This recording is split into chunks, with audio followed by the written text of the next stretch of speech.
In this episode, we're addressing the top 5 kids shows we wish we could delete, how to help your children engage with entertainment thoughtfully, and we'll be calling the DADvice Hotline. This is Dad Mode.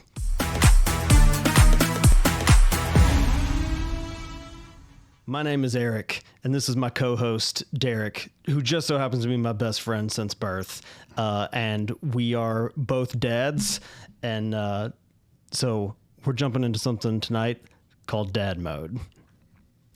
I mentioned at the top about the top 5 kids shows that we wish we could permanently delete. From existence entirely. From existence entirely. And this is, I mean, you know, this is totally opinion based. But when you work in tech, when you're a millennial who works in tech and you want to figure something out, what do? You ask ChatGPT. You ask ChatGPT. So I had ChatGPT help come up with a rating system for the worst kids shows in existence. Now, this is according to parents.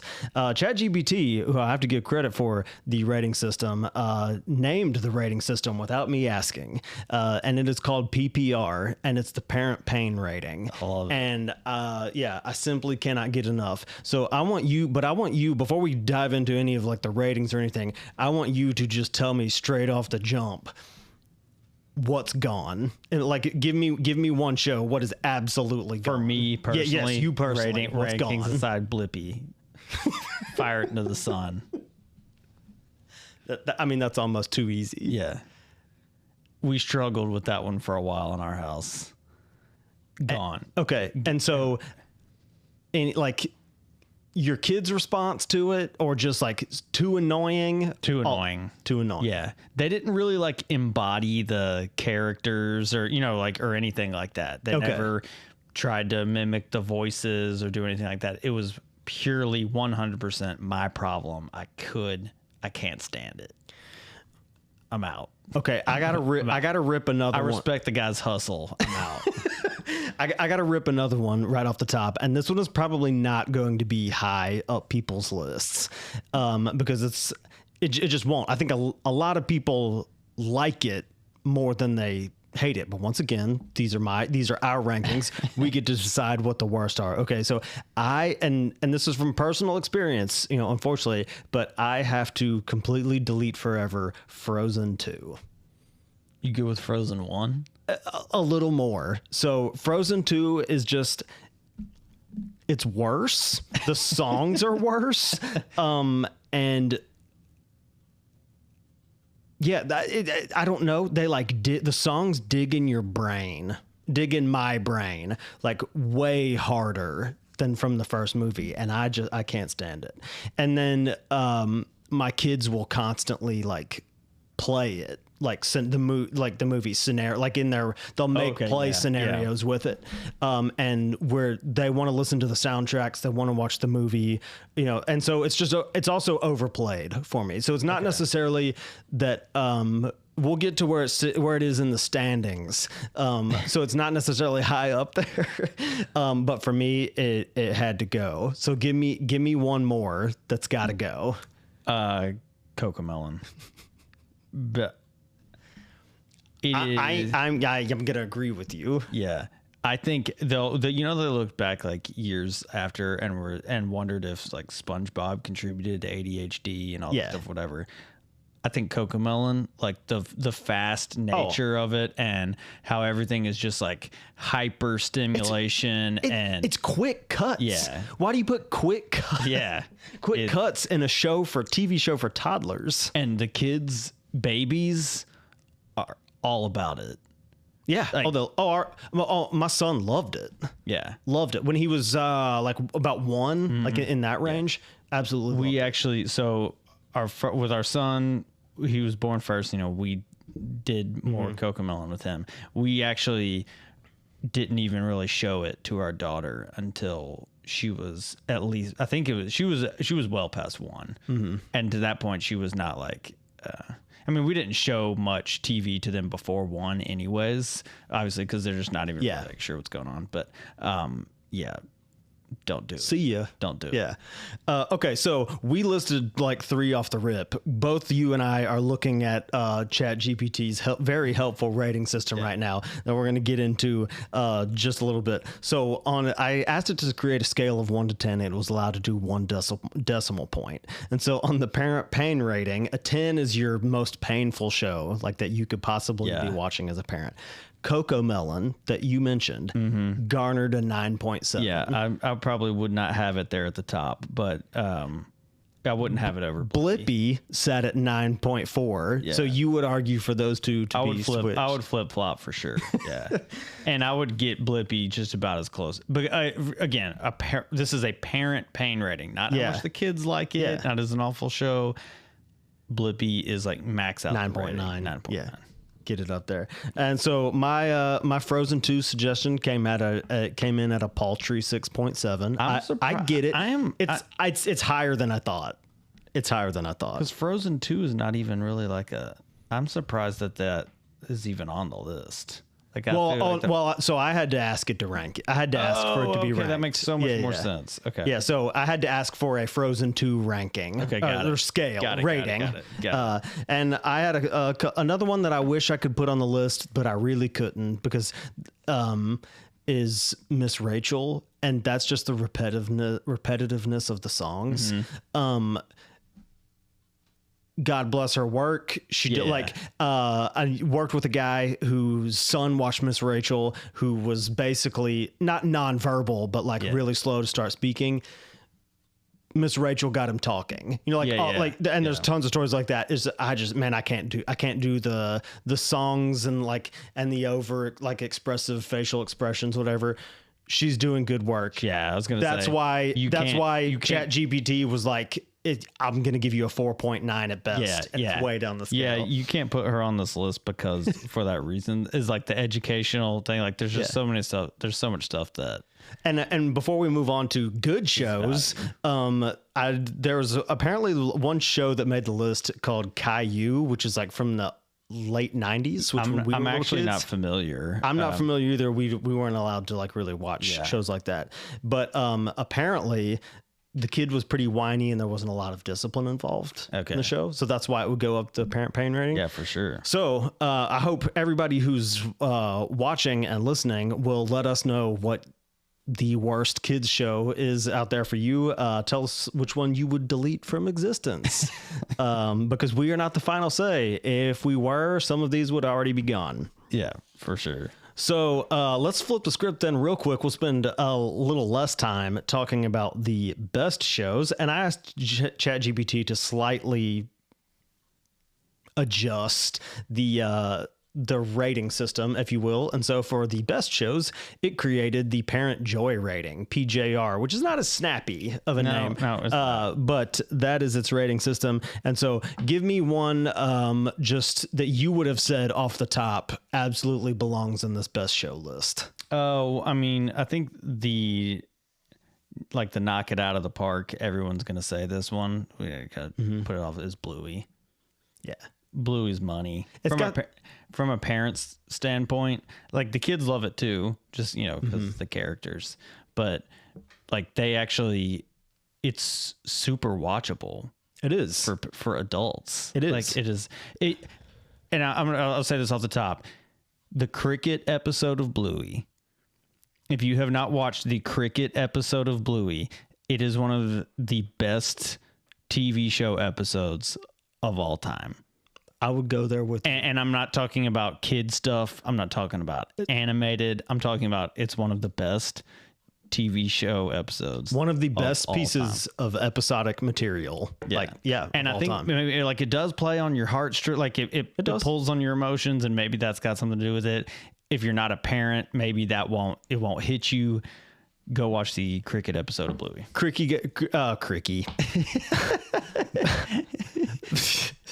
Bluey got a 9.8. Yeah. Just like everybody expected. Mr. Rogers' Neighborhood at 9.4. I love it because I was able to watch a little bit of that growing up, and it actually inspired me.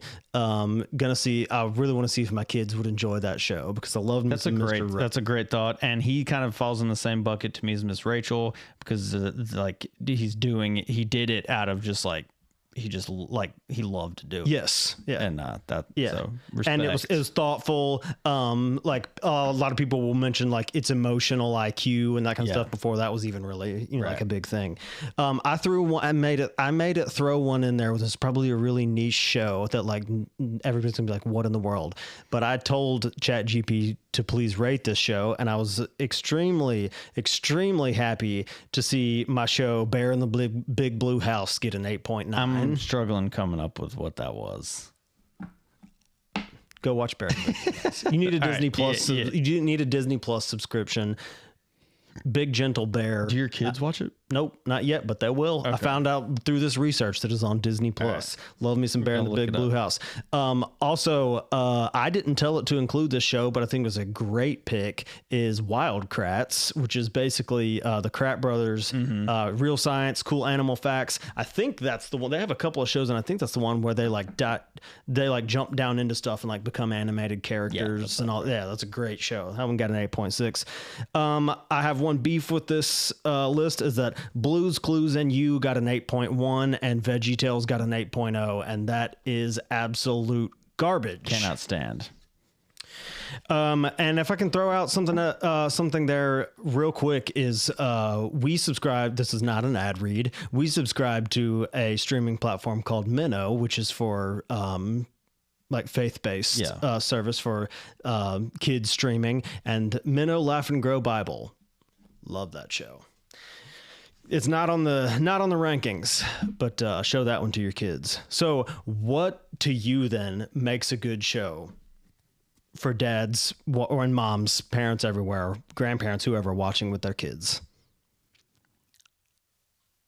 Actual character development.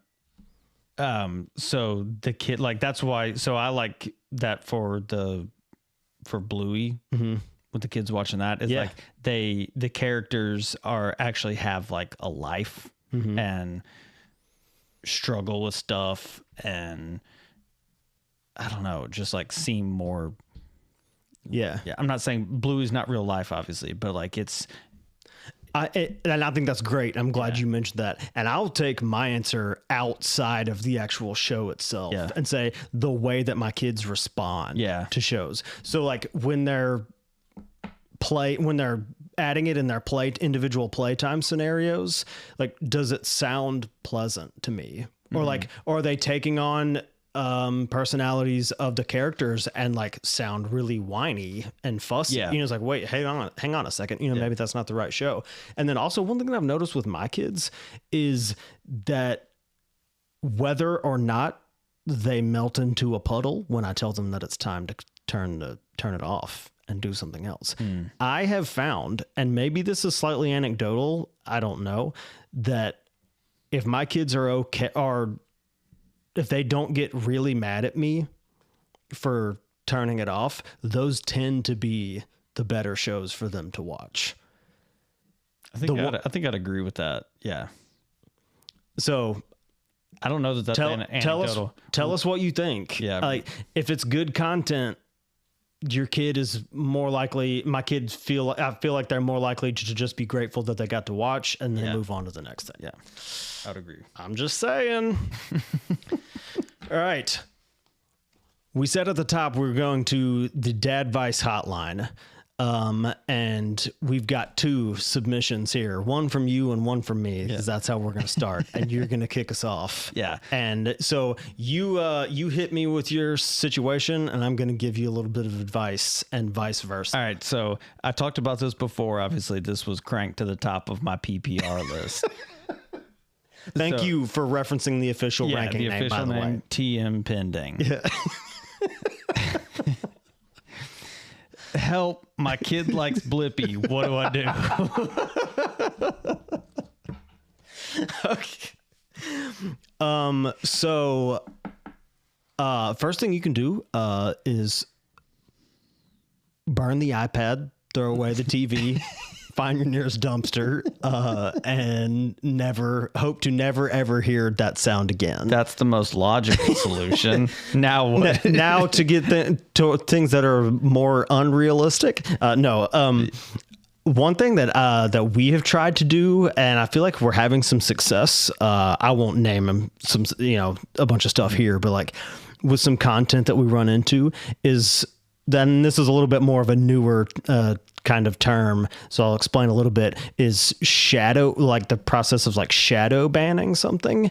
And so pulling it away from like my kids' rotation of things that they're able to watch without them really knowing it. Mm-hmm.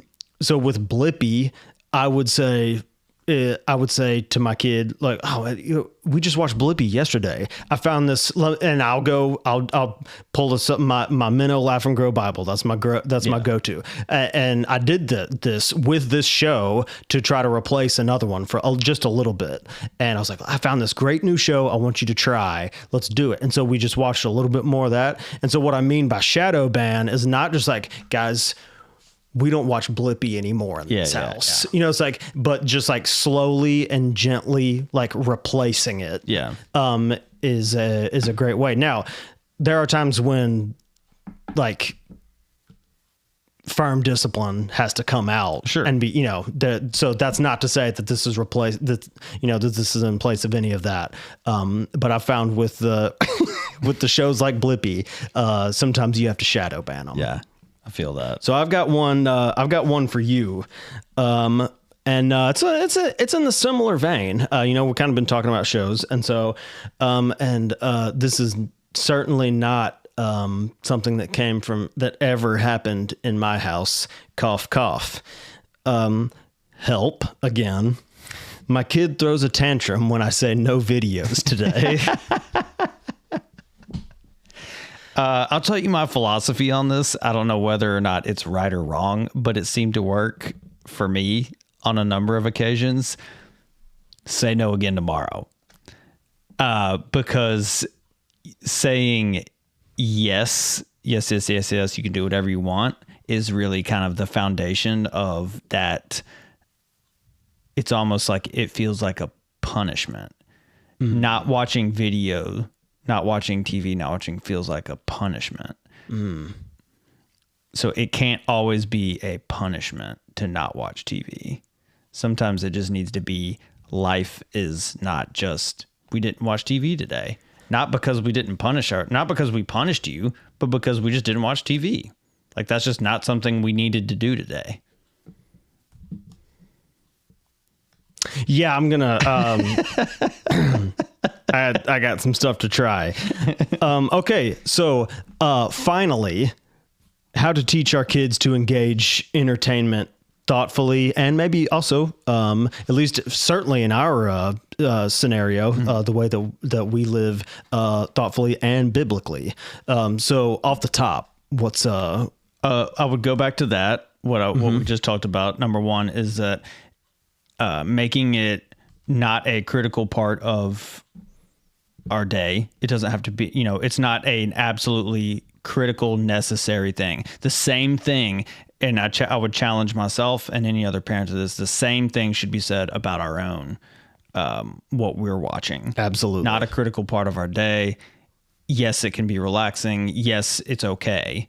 But it's not something to right. work I think around. Teaching our kids about how to engage thoughtfully with entertainment starts with teaching ourselves how to do that, or learning ourselves. Maybe we're not the ones who teach ourselves, but learning ourselves how to thoughtfully engage. Absolutely. I also thought about really if you want to maybe instill some of the more positive shows. So let's take Bluey, for example, apolitical and all. It's it doesn't hit anything, anything like that. So let's say you want your kids to maybe start watching a little more Bluey, a little less fill in the blank. Yeah. And so one thing that I think that really works for kids is like I interact positively like with my kids about that show. So like if you've watched Bluey, Bandit is the dad.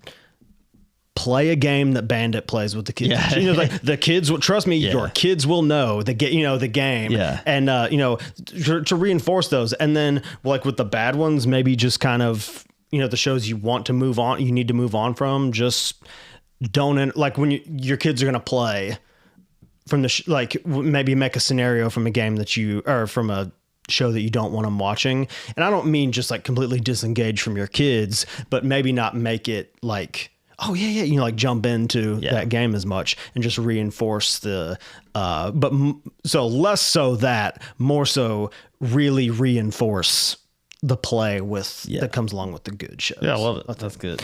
And finally, to completely wrap us up, I think you got a verse on a card there that you would read for us. Comes from Philippians 4:8. Finally, brothers and sisters, whatever is true, whatever is noble, whatever is right, whatever is pure, and whatever is lovely, whatever is admirable, if anything is excellent or praiseworthy, think about such things. Amen. This has been the first episode of Dad Mode. We appreciate you watching with us. We hope that you will comment down below or DM us or whatever with your DADvice Hotline suggestions. We would love to take more of yours on air. Let us know the worst shows. Let us know the best shows. We want to hear from you. If you're watching especially if you're watching on YouTube, but anywhere else, wherever you can, hit those like and subscribe buttons. And just like the t-shirt says, this has been Dad Mode. For Derek, I'm Eric. See ya.